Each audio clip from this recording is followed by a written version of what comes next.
Nindot kayo ang atong tubag sa Salmo, nagdeklarar og usa ka kamatuoran. Matod pa dinhi, ang kamot sa Ginoo maoy nagapakaon kanato iyang ang say sunod. Hoy, sumpay ninyo. Iyang gitagbaw ang tanan natong mga kinahanglan.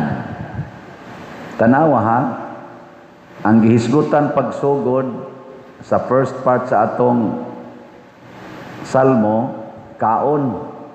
Pero iyang gitagbaw ang tanan natong panginahanglan. So kanidi ay pagkaon nga gihisgutan dinhi, dili lang di ay ni pagkaon na para sa atong lawas. Nanginahanglan man sad ang atong kalag.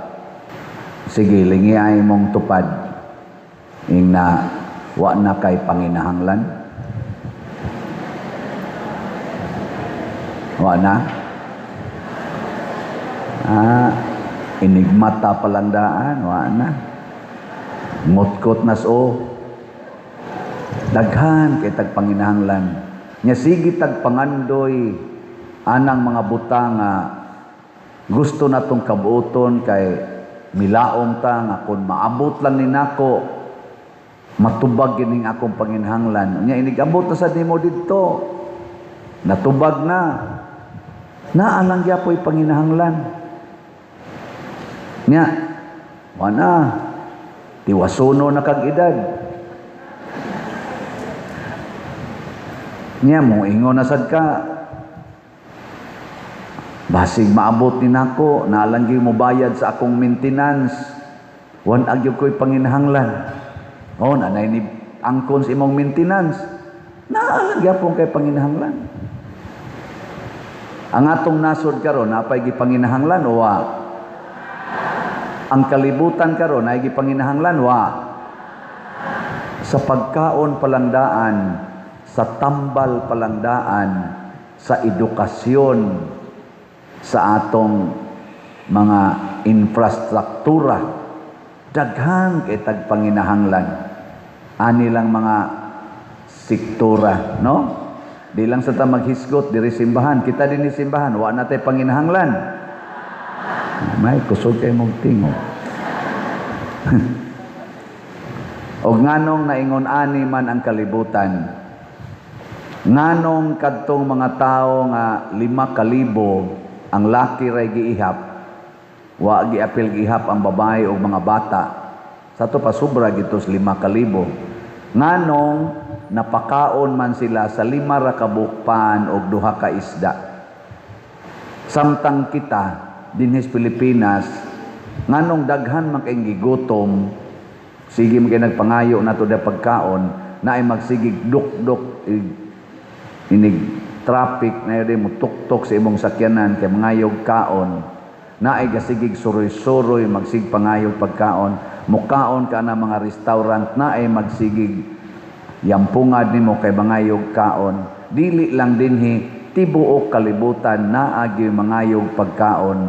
Nganong naingon ana mana nga unta trillions man ang income unta sa atong nasod. Trillions mo average og tag 4 trillions of pesos. Nganong di man mapakaon ang uban. Tungod kay dili na kamot sa Ginoo ang nagpakaon. Kamot na sa mga politiko. Naningkamot ang atong mga politicians nga sila maoy ilhon nga Ginoo sa atong nasod. Sila'y magkontrol sa pagkaon. Sila'y magkontrol sa kwarta. Sila'y magkontrol sa atong mga balaod. Sila'y magkontrol sa atong ekonomiya. Hasta pagani sila'y magkontrol sa atong relihiyon. Naningkamot sila ana. Nya kun ang ilan ng kamot mao'y mo pakaon nato kining ato mga politicians, mao nay mo pakaon nato, Daghan na kaing gutomon, ngano man ilamang pilion pagpakaon kadto ra sang mga tao nga mosuporta nila, mo kontra gani, ingon wa kay kaon. Naminaw bitaw ko kanunay anang social media adtong niaging adlaw ni bisita ko no si sa anang leader karon sa DPWH, Dison anang daot, Vince Dison.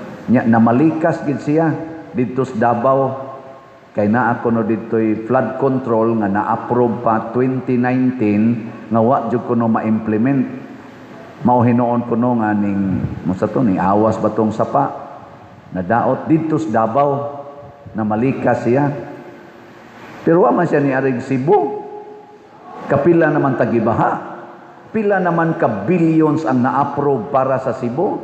Wa man siya namalikas dito sa Manila nga 40 man tong dagkuas kwarta bukbo man ginadihas Manila o Metro Manila. Sige man gyapong baha, wa man siya namalikas nganong dito man siya namalikas sa Davao. Ambot lang. Nya murag si BP Sara man tingito gipangutana unsay imong reaksyon nga namalikas man ni si Dison dito sa Davao nga wa kuno mo'y gibuhat sugod pa 2019. Yan isulti sad si Sara ba to ang yamo tong igsuon. Ang sad sugad atong tuiga wa na masad mi tagaig budget. Na-approve na nanami anay plano ni konsulta pagin mi nag international nga firm nga maayo gyud ana mga flood control. Pero pagpangayo na mong budget, zero budget ang Davao City. Unya, balikason dayon nganong wa kasulbad sa problema, wa man sa tagaig budget. Nganong wa man tagaig budget, kontra mas politika. Kontra man sa ilang kasiguruhan na magkontrol sila kanunay sa gahom, sa kwarta o sa ilang mga otoridad. Mao nang ako kang pulgaon. Mao na roy duwa sa atong mga politiko. Mao nang daghan kay tang gigutom din sa atong nasod, daghan kay tang gigutom para sa pagkaon, para sa flood control, para sa tambal, sa PhilHealth, sa edukasyon. Gigutom ta ana, kuwang kaayo sa farm to market roads. Ang atong mga mag-uuma way suporta nga kana ganing klaro sa para sa ilang mga irrigation, sa abono o sa kanang modern technology nga gigamit ron sa Vietnam ngadto sa ubang mga nasod nga purting dagkuas ilang ani sa agriculture na nag-export na sila, kita gasigig import, sila gasigig export. Nya kita dinhi mga 90% agricultural lot ka dinhi. Nganong naingon ana man nakuwang man kay ang kamot na mas mga politicians maoy nagkontrol, ang kamot naman sa mga negosyante maoy nagkontrol aron mo kunuhay mo pakaon nato. At tanawa lang ko ng sweldo nato dinhi sa ato Pilipinas. Mamatay na lang kag trabaho kung ordinaryo kang laborer, ordinaryo kang clerk, ordinaryo kang maestra. Mamatay na lang kag trabaho, di jud ka kapalit og house and lot. Inig-retire nimo, utang ang imong gida. Dinis Pilipinas ba? Ngano man dito sa Amerika, bisag crew lang ka diha sa McDonald's, makapalit man kag imong kaugalingong sakyanan. Mercedes-Benz pa. Naaman sila dito'y house and lot after mga 2 years, 3 years nila nga trabaho, layo na kayo na naman sila'y house and lot. Napay sakyanan. Ngano makahimo man sila anak dito? Di ko mo ingon nga lahi ta dinhig income, lahi sa ditog income. Maura man ang paningkamuta. Ang ato mga Filipinos dito nindot man kay kahimtang. Makatukod bang igdag kong balay dire sa ato Pilipinas. Ngano ari ka trabaho sa Pilipinas maglisod man. Kaya ang ato mga politicians unsa man mga daw nya ilang kontrolon ang atong bahandi nya dili ihatag. Mo nang do natay balaod, natay Philippine Constitution. Kung basahon nimong atong balaod, mo maor sa nang balaod dito sa Amerika, sa Japan, mo maor sa na kanunay nakasintro sa katawhan. Ang katawhan mao'y sintro sa balaod, dili ang leader. Ang leader gitawag og servants. Basahan atong konstitusyon, kinsa man ang government. Si President Marcos or ang Presidente sa Pilipinas, ang executive, ang legislative ug ang judiciary, sila bagod mao'y sovereign Filipino people? We, the entire populace, dili ang mga executive department, legislative department o judiciary, dili ang taga DPWH nga mo'y mamalikas. Unsa man na sila, gitawag na silang servants ining panahon sa eleksyon, kusog kay na silang bakba, ania ako aron mo alagad kaninyo haring lungsod. Nya inigdaog na ako na'y hari. Dili na mo lungsod, lunod na musbaha. So dili na taron haring lungsod, kung dili uyamot nga nalunod sa baha. Nya, unsa may atong buhaton para masulbad kining maong problema? Matod pa sa unang pagbasa, duol kamo kanako, pamati kamo kanako, duol kamo kanako, pamati kamo kanako. Lingay mong tupad, ing na niduol kas Ginoo. Niduol. Niya, namati. Unsa mo rin gisultis Ginoo nimo?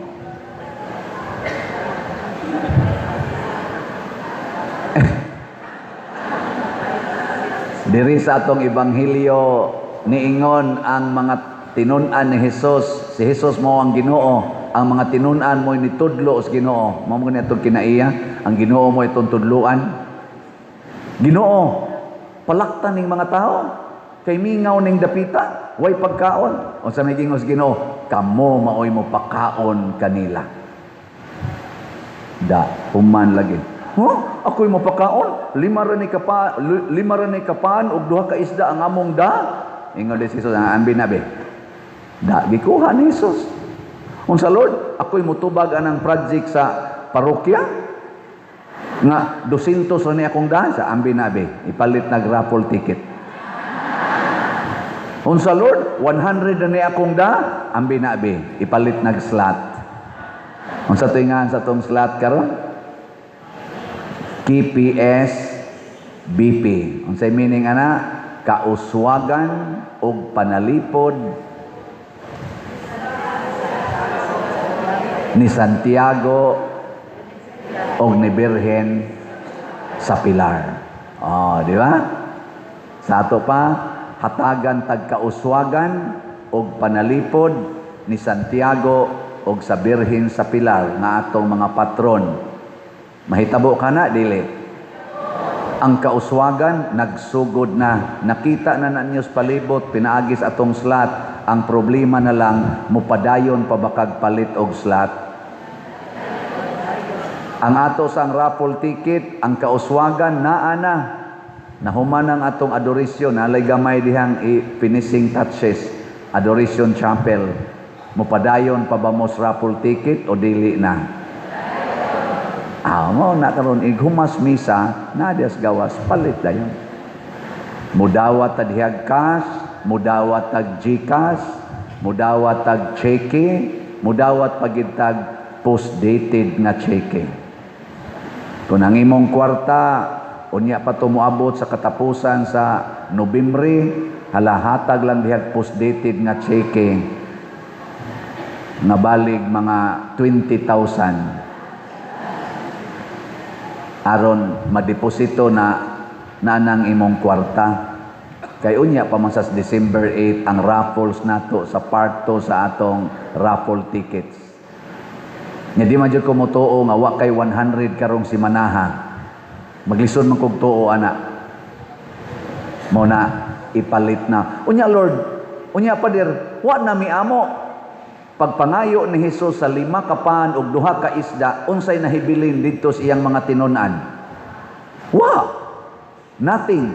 Pero pag human ato, gipikas ni Kristo ang paan, ang iyang mga tinun-an, iyang gihatagan, na sila'y something. Sige silang pang-distribute sa 5,000 katao. Na sila'y something. Gikan sa Ginoo. Sige silang ang ilang kamot na puno sa paan ug sa isda. Nga gani, pag ingon ni Jesus, pagkaon na tanan, ingon si Jesus, hipusa ha? Hipusa kay naa niya ni salin. Pag hipos nila, nahimong 12 kabukag. Ni sobra. Ala, sige lang gid mong palit og slot. Sige lang gid mong palit og raffle ticket. Sige lang yun. Tanawa, human sa mga usa, 2 ka tuig gikan karon, igtan-aw ninyo, nindot na kayong atong bell tower. Nindot na kayong atong CR diha. Pwede na mo ganha mamatay. Nindot na kayo ng ato dihang entrance, kay di na nang gabuntaog nga building na way gamit. Mahimo na dihang walk of apostles. No? Unya, kaning atong lingkuranan, munindot sa nigmaayo.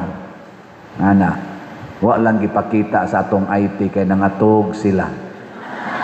Naaman ta na picture. Ingon ana sad na lagi. Ang ato ra yung kaugalingon atong huwaton bitaw. Din ata mo tuboy aning ato mga politiko karon nga ilang ilisan ang Ginoo. Nga ang paggamit nila sa legal system nato, may lang silang mugamit sa atong balaod, basta ang ilan ng kontra, ang ilang ipapriso. Pero kung ang ilan na ganing kauban, maoy dagko kay anomalya, way balaod nga gamiton. Pulos pasaylo, pulos pagsabot, pulos paggakos. Pero ilan na ganing kontra, bisag way klaro pagani, ipa-impeach, ipapriso, hutdon gyud papriso, tungod lang kay naglagot sila o kahulga sa ilang seguridad. Wa ni mga ayo ning ato ro mga politicians nga nagbuhat niini. Unya, ang gikawat nga trillions nga kwarta gipangsud og malita na ay daghang saksi, way na priso sa na-involve ani. Kana hinoong mga sayop nga tuapas 2007, 2016 na wa gyud makaapektar na to, mao giukayon, ipaukab pa ang mahiwagang kahon sa BIR, pero wa gyud nila ukbi hain na turong mga malita nga daghan kay malita, way giukab ato kung tinuod bag itong tuay kwarta. Gipasagdan lang. Di na ta napilion. O kung saan man nato pagbungtog ang korupsyon, ayaw nagyod pagsalig anang mga politicians nga kusog kay manghatag og kwarta panahon sa eleksyon. Kamong mga senior citizen, agwantaha nga wa mo'y budget. Dayon ra ba sa mog linya didto inigingong di ay ayuda. Ay na mog tuo anang ayuda kay kinawat na kasagaran. Labi na gyud politician ang mo distribute. Dili na ta mosalig ang mga politicians nga purting kusugang mubutang sa ilang mga ngan o mga naong anang mga project sa atong katilingban. Muragyog sila'y nagtag-iyas kwarta nga ato mo ng buhis. Nya ilang mga ngan ug ang ilang naong mo'y ibutang. Hunungon tanana. Mamili ta atong kusog mo trabaho pero dili magpapublicize sa ilang ngan o mga naong. Di na ta mo suporta ng mga politicians nga magsigig suporta ng mga bisyo sa atong katilingban sama sa sugal, drugas, immorality nga wa lang gipakabana. Pilio nato nang naningkamot pagwagtang sa drugas niya ng mga sugal kay mao ni nakapurdoy sa atong mga katawhan. Grabe kayong nangaungo sa sugal ang mga nagtrabaho in town, apil ng mga construction worker, wa nagiikahatag sa ilang lisod kayong pamilya, kay gihurot na sa scatter, gihurot na sa swertres, gihurot na ng manok, di apa pinisingan pa ng kulapo, kay kuan ko no, waswas, pawas abog, niya ang ila ditong balay, napuno sa abog, hastang ilang, sudlanas bugas, abog na lang hibilin, wa na'y bugas. Nya sila siging waswas sa abog. Mga buangon. Ngano man na, tungod na gyapon sa ato mga leaders na wa magpakabana unsay sugo sa Ginoo. Nahigugma nato ang Ginoo mga igsoon. Matod pa ni San Pablo, way makapahimulag kanato sa gugma sa Dios. Apan ang iyang gugma dili makasulod kung kita dili musunod sa iyang kinaiya. Last na lang lingi sa imong tupad. Ingna imong tupad. Ingna ako'y mo pakaon nimo. Ingna na ako'y mo pakaon nimo.